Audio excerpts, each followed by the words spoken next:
আমি হঠাৎ করে শুনতে পেলাম যে আমাদের ওয়ার্ডে ভর্তিরত একটি বাচ্চা হঠাৎ করে চিকিৎসাগত অবস্থায় মারা গেছেন। এ শোনার পরে আমি আমার আরএমও সহ তৎক্ষণাৎ আমরা ওয়ার্ডে যাই। ওয়ার্ডে গিয়ে যেটা আমরা সরজমিনে যেটা দেখতে পাই সেটা হচ্ছে বাচ্চাটা আমাদের এখানে আগেও বিভিন্নবার চিকিৎসা নিয়েছেন।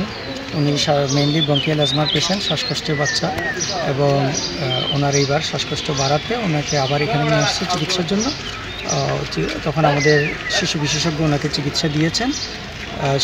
চিকিৎসা দেওয়ার পর ওনাকে ভর্তি দিয়েছেন। ভর্তি দেওয়ার পরে চিকিৎসা শুরু করার কিছুক্ষণের মধ্যে তার অবস্থার অবনতি হয় এবং কিছুক্ষণের মধ্যে বাচ্চাটি মারা যায়।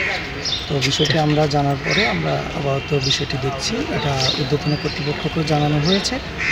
এটা আমরা বিষয়টি সুষ্ঠু তদন্তের জন্য আমরা ঊর্ধ্বতন কর্তৃপক্ষকে অনুরোধ করেছি।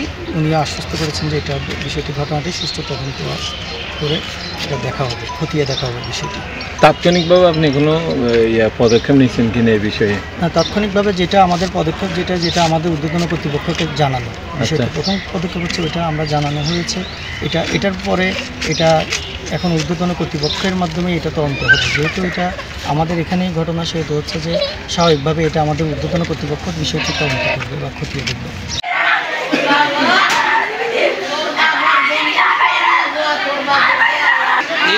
ডাইরেক্ট ডাক্তার না সাইড ডাইরেক্ট ডাক্তার না সাইড ডাইরেক্ট